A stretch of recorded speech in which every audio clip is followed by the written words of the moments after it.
Well, hello, everybody, and welcome to this episode of the Classroom Matters podcast with me, your host, Kristy Houle, where we dive into the hottest topics in education. Today, our guest is David McBee. David is passionate about reading, self-improvement, health, the outdoors, and his family. David is also a podcast host, public speaker, and is the author of the children's book series, DJ's Off-Road Adventures. In this series, it teaches elementary school children lessons on dealing with bullies, overcoming fear, and the power of teamwork. Welcome to the show, David. Hi, happy to be here. Hi. Okay, so we're going to dive into what I just said about your book series and the things that it deals with. So bullying, teamwork, I'm sure there's a little anxiety stuff going on in those books with DJ, and you have dealt with a lot of that, all of those things throughout your life, which is sort of what got you to this point in your life, which is writing children's books and doing all kinds of other really cool things in your life. So talk to us a little bit about your journey and how you got to the point where you wanted to write children's books. Well, it's actually a funny story because I never, ever had write children's book on my bucket list. Like it wasn't something I ever even thought about. I am a big self-improvement junkie and I always wanted to write a self-improvement book, and I kind of did a self-improvement journey book. But the children's book just kind of snuck up on me.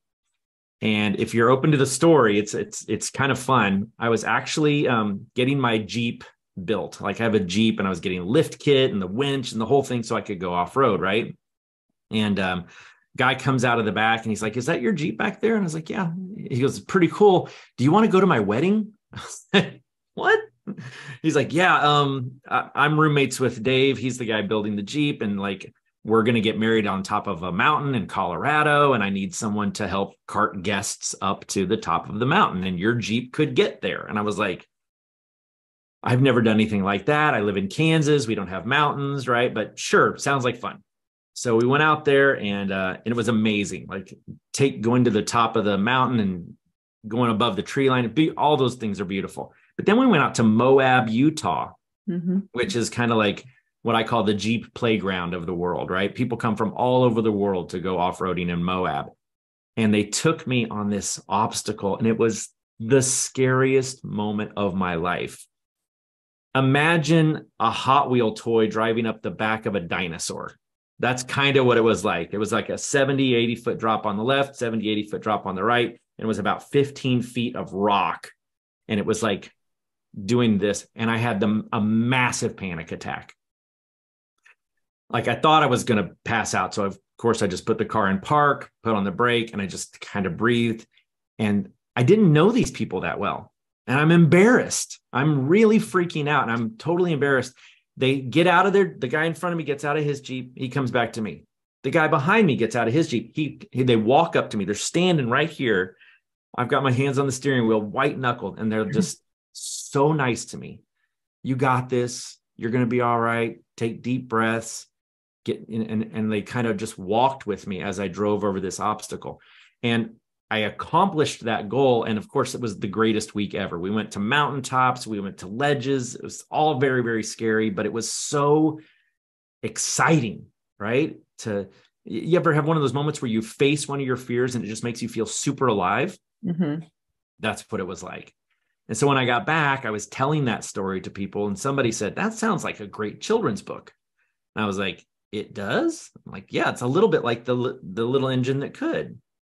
And so I said, "Okay, I'm going to turn myself into a car, a little blue truck, and I'm going to go through this experience." And I tell the story of DJ facing his fear and having the best time of his life thanks to these new friendships. Mm-hmm. So you're DJ. My DJ technically stands for David's Jeep. Uh-huh. So, but yeah, the character in the book is based on my true experience. Uh-huh. And so there are several DJ's Off-Road Adventures books. So tell us a little bit about each one of those. So after the first one, I thought, okay, I'm done. This was a very expensive endeavor, right? I hired an artist, had to publish it, make very little money on the book, got to sell 1,000 of them just to break even, right? So I'm like, I'm done. I got that out of my system, whatever. But then we're on another trek, if you will. And these things just keep happening. Like my buddy his Jeep fell in a hole, and we all climbed on his Jeep and pulled him out. And then we ran across someone who needed help, and we helped them. And I thought, man, the teamwork thing that's going on right here would make another good story. And so we wrote book 2 about teamwork and paying it forward. Like, someone has helped you, now it's your turn to help someone else. Mm-hmm. And then book 3 happened when my wife bought a pink Jeep, and we were like, I noticed that ladies in the off-roading community kind of got marginalized because it's a man's sport. And I thought that was BS. So I wrote book 3 about how girls can do anything boys can do with a pink Jeep named Candy. Mm-hmm. So these books are really a testament to not only just the power of teamwork and support and overcoming your fears, but it really is sort of, I think, a testament to some things that you've been through aside from the incident on the side of the mountain, or going up the mountain in your Jeep. So what are some other experiences in your life that you think have led to, you wanting to have, just the courage to even write this book, right? Because we're always worried about failure, especially folks that are later on in life that decide they want to take on writing a children's book like you did. So, were there other things in your life and your past experience that have really driven you to want to push this into the world for children as well? Well, I have a friend who mentioned to me once that she thinks that inspiration is divinely inspired, and that if you don't act on that inspiration, that you are, you're not giving to the world something that is unique to you, right? And so it can be a very scary thing to put yourself out there. Mm-hmm. But I decided to take the risk. I'm like, I want to build this children's book. I want to put it out there because I feel like it could help someone else overcome their fears. To answer your question a little more specifically, I'm a big fan of Mel Robbins. And one of the things that Mel Robbins teaches is that fear and anxiety are actually the exact same physical emotions, or that give you the exact same physical characteristics as excitement. If you think about it, like if I start going, like I'm breathing heavy and I'm shaking, do you know if I'm afraid or am I excited? Mm-hmm. Like, am I about to fall off a cliff or am I about to meet Taylor Swift? Like, you don't know. Like, it could be either of those things. And so what I have discovered is that when I'm feeling afraid, if I can tell my mind, if I can tell my soul, if I can tell my body, hey, this isn't fear, this is excitement. This is a version of excitement, and I can embrace it, then I can get past that fear. And really, like I said, on the other side of that fear, you just feel more alive. Mm-hmm. You feel better having accomplished that goal. Mm-hmm. So I don't know if that exactly answered your question or not. I'm sorry.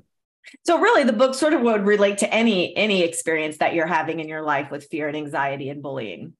Right. So a friend of mine actually sent me a little video of their son who was really afraid to do something. I think he was afraid to get in the pool or something like that. It was something that a 5-year-old was afraid of.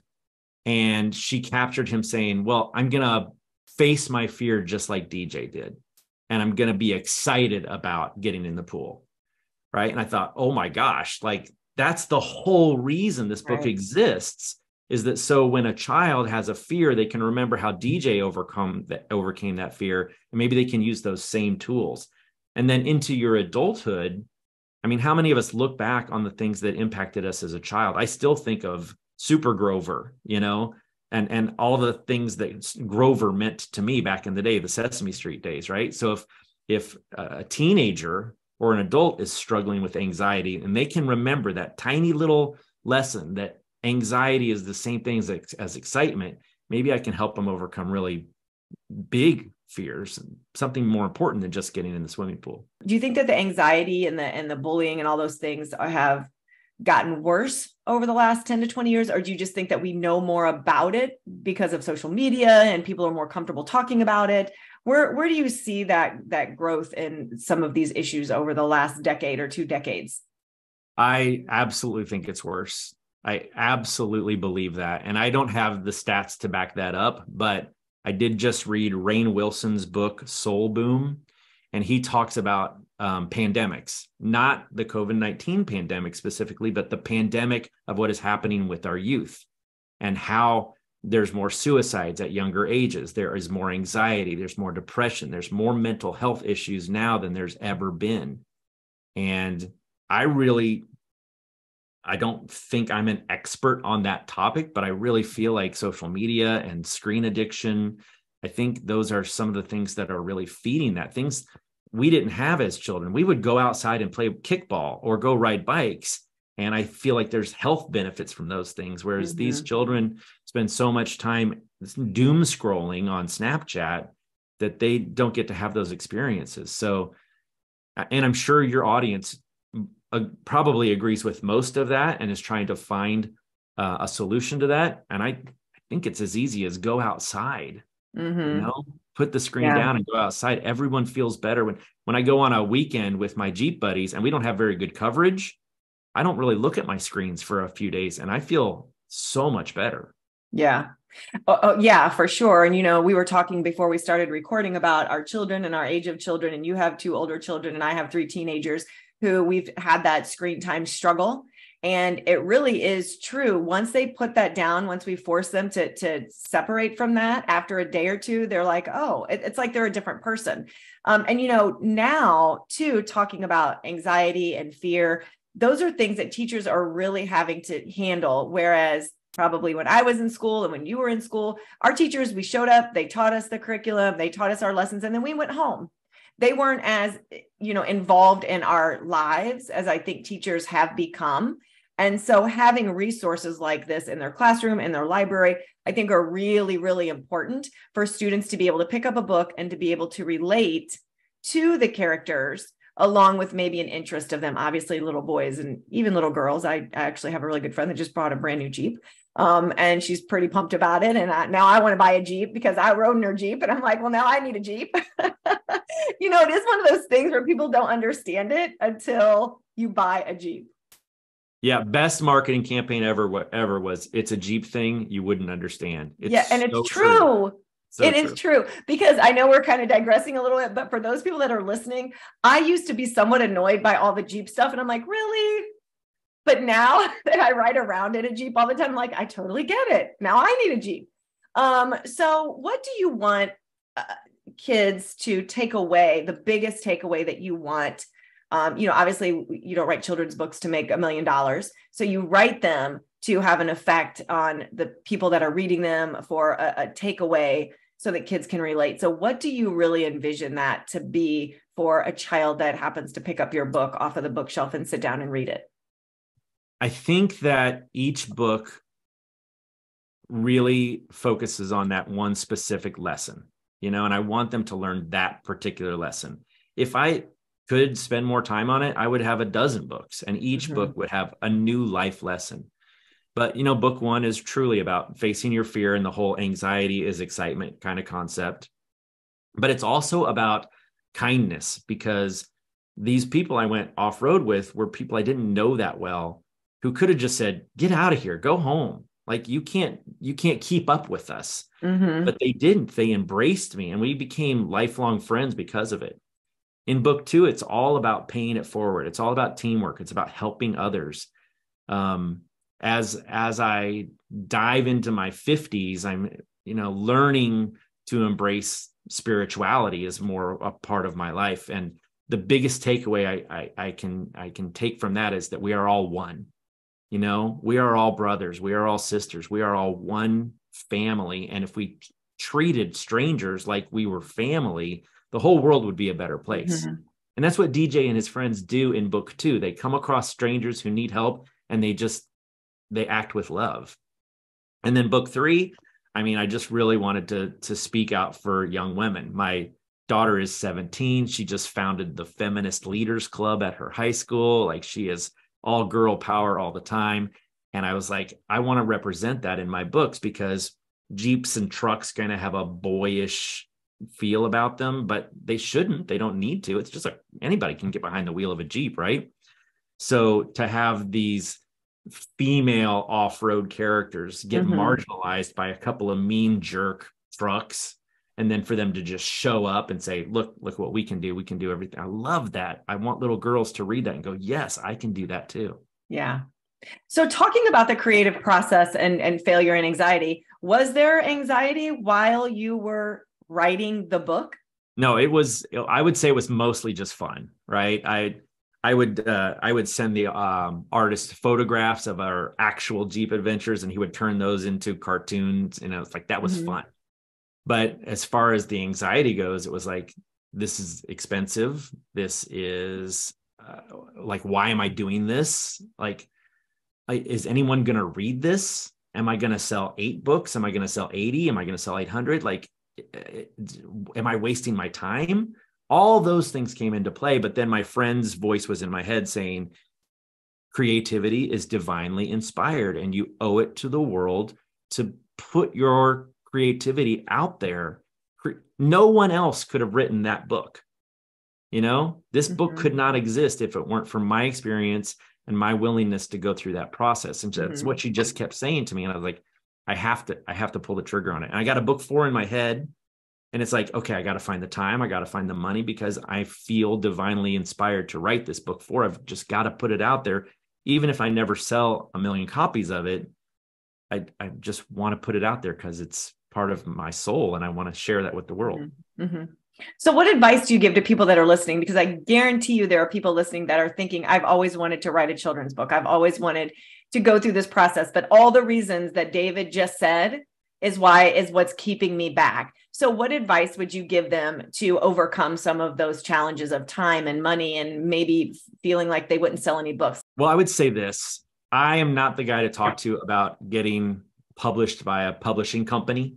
Like, I have no idea even how to do that, or if there's value in that. But for you to get your book up on Amazon, it's quite a bit easier than you might realize. Like, you just convert the files into the right ebook files, upload them, and they'll print them on demand. Anybody can be a published author on Amazon, because all you have to do is go through the process. There's no vetting. There's no, oh, your book's not good enough. It's like, you can get it out there. And then there will be people who want that. There's going to be somebody who wants it. I did have to pay an artist, to do my work, but maybe you've got another friend who's always wanted to be the artist in a children's book, and you've got the idea. Team up, put that out there together, and it won't be such an expensive process. Yeah. And I think you're right. A lot of folks think of the expense and then just the process of it and how do they fit it in. I've talked to a lot of authors that have written children's books that say, I just carried around a pad with me, and when I had an idea, I just jotted it down, and then I'd sit down when I had 5 minutes, 10 minutes here. But we're finding more and more folks later in life that are having so many great life experiences, or sometimes traumatic life experiences, that are really pushing them to put their story out there in a form of a children's book. And I also feel that we are in an age of where hardback children's books in hands are becoming less and less prevalent. My older son just told me the other day that he took a book in to work and was sitting working, and they thought he was nuts, or they thought he was really, really smart because he was just reading a book instead of looking at his phone. And it's sad that it's gotten to that, but that's really the truth. If you see someone with a book in their hand somewhere, you do have that impression of them. Whereas 10, 20 years ago, that was normal for someone to be reading a book or a newspaper. And now it's not. And so do you think that the importance of because I know you can get your book on Kindle, I know you can read it electronically, but do you feel that there's more importance in a child picking up your book off of a bookshelf and having that hard copy in their hand? I think the best way to answer that question is to tell you that my experience in reading children's books to my kids was instrumental in our relationship, right? There were a few times, I remember there was like a great Dr. Seuss app, and I could download it and just hit the next button, and it would read it out loud to my daughter and all that. But that didn't compare to the Pinkalicious books, or me reading the Lorax to her in my own character voices, right? Or my wife does these amazing character voices. And that's something that's going to not just give the book to your child, but give an experience, a mother-son experience, a father-daughter experience that you can't really get from a phone or an iPad. So I absolutely believe there's value in actually having the hard book in your hand and like turning the pages and going through that with your children. Yeah. So tell all of our listeners where they can find your books. Well, first of all, they're going to be easy to find on Amazon. Just look for me, the author, David McBee, MCBEE, or look up DJ's Off-Road Adventure. That's DJ, like a disc jockey, but and then djsoffroadadventures.com. Also, we have our website, so you can order them there. It's also kind of fun if you're interested in following DJ's Off-Road Adventures on Instagram. I actually show my real Jeeps and our real adventures and some of the cool things that we do with the Jeeps. So if you're interested in it because of the Jeep aspect, that Instagram might be fun to follow as well. Okay. Well, David, thank you so much for being with us on this episode of the Classroom Matters podcast. Everybody go out, grab your DJ's Off-Road Adventures books. It'd be great for summer reading, especially if you are out and about and taking road trips and driving around and seeing Jeeps. Kids can really relate to that, and also with some struggles that some of the kids are having. So thank you so much for not only writing these books, but making them available to everyone. And I'm hoping that we do see a number 4 coming out really soon. We're going to keep our fingers crossed on that, David, but no pressure. All right. Well, thank you very much for having me. I'm truly grateful. And this is Kristy Houle signing off for this episode of the Classroom Matters podcast.